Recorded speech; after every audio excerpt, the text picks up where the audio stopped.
Seo chuid de scéalta na seachtaine ar tuairisc.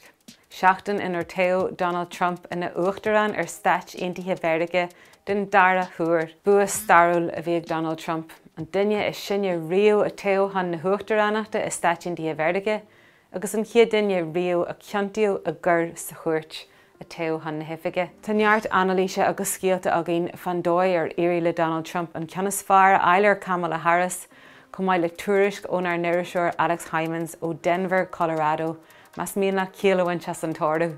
Sa bhaile rinnean Taoiseach Simon Harris oltéhan a gharm ag Lord Dá le RTE.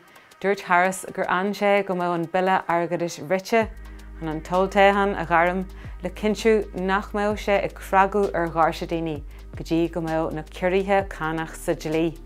Fachtas gurrid tréimh sé trí seachtaine a bheits ag pálatúirí le go gcionn ar na phobal roimh lá na bhótaile, dehíine an níomh-leathmhíthe de bhí na saona. Agus tá cuairthaíocht géalaigh le chur an airde san Olympia a Belfast in é fachtas 5 bliana. Ag cruinniú de chuid comhairle cathrach Belfast an teachtain seo, dúrú nach raibh aon seasú dlíthúil ag na hiarachtaí a rinn an DUP bachachar ar chomhairthaíocht gathangach sa tólan in neisgurt na cathrach.